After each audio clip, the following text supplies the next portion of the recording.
Imagine walking into a market with something valuable in your hands. You have food, the person across from you has the tools you need. There is just one problem. They don't want your food. And suddenly, your valuable goods are almost useless. This simple problem existed for thousands of years, and solving it would eventually lead to something we now use every single day: money.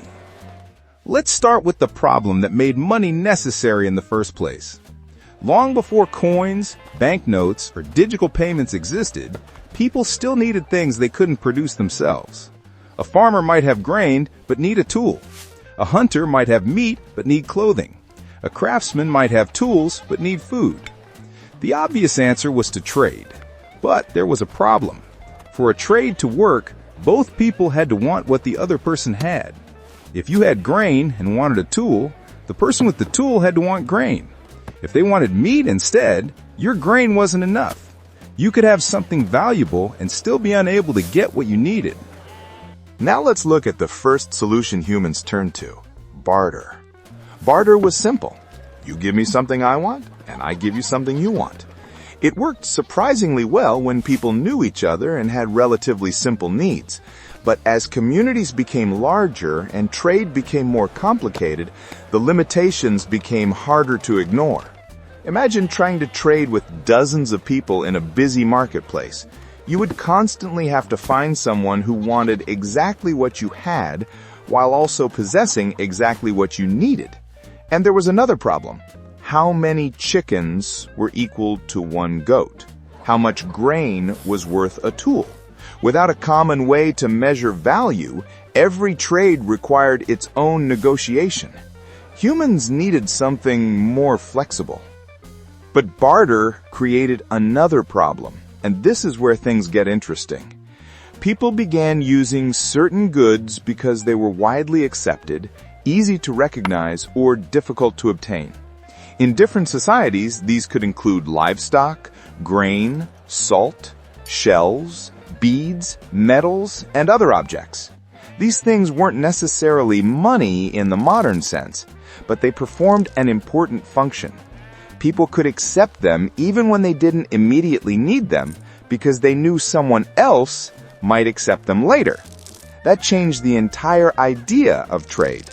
You no longer had to find someone who wanted exactly what you had.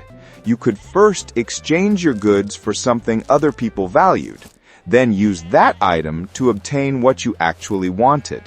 The object had become a bridge between trades, and that was a major step toward money. So what did people actually start using when they needed something others would accept? The answer wasn't the same everywhere. Different societies experimented with different forms of money. In some places, shells became important. In others, livestock, grain, beads, or metal objects could serve as a medium of exchange. What mattered wasn't simply the object itself, it was whether people trusted that others would accept it. And that reveals something important about money. Money doesn't have to be naturally valuable. It has to be accepted as valuable. Once enough people agree to treat something as a way of paying, it can begin functioning as money. But some materials were much better suited to the job than others. Next, let's see why metal eventually became one of the most important steps in the story of money. Metal had several advantages. It could be carried relatively easily. It didn't spoil like food. It could be divided into smaller amounts. And unlike many everyday goods, it could remain valuable for long periods. Gold, silver, copper, and other metals therefore became increasingly important in trade. But there was still a problem. If someone handed you a piece of metal and claimed it was worth a certain amount, how could you know? You would have to weigh it. You might have to test its purity. And every transaction could become another argument over whether the metal was genuine and how much it was actually worth. Someone needed to make the process easier. That is where standardized coins changed everything. Instead of forcing every trader to weigh and evaluate metal for themselves, authorities could produce standardized pieces with known weights and official markings. Now, a person receiving a coin didn't have to start from scratch every time. The mark helped communicate who had issued it and what it was supposed to represent. This made trade faster and more predictable. Coins could travel between people, markets, and cities, and governments soon realized that controlling coinage gave them another powerful tool. Money was no longer simply something people used to trade. It was becoming part of government, taxation, military payments, and the wider economy. And then money took another major step forward. It no longer needed to be made of metal. Carrying large amounts of coins was inconvenient and sometimes dangerous.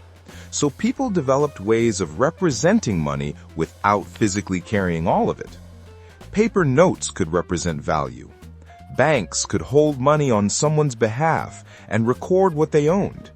Instead of handing over every coin, people could transfer claims on money. The important part was that people trusted the system behind the paper. The piece of paper itself wasn't necessarily worth much. Its value came from what people believed it represented. And once again, money became less about the material and more about trust. Finally, let's see how money went from something you could hold in your hand to something that can exist almost entirely as numbers. Today, much of the money people use isn't physical cash. It's numbers recorded in bank accounts. You can receive a salary without receiving a pile of coins. You can buy something without handing over a banknote. You can transfer money across the world without moving a physical object at all. And yet, the system works for the same basic reason it worked thousands of years ago. People believe the thing being transferred can be exchanged for something they want. From grain and shells, to metal and coins, to paper, to numbers on a screen, money has repeatedly changed form. But the underlying idea has remained surprisingly simple. A society needs something people trust enough to accept in exchange for value. And that is the problem humans solved when they invented money.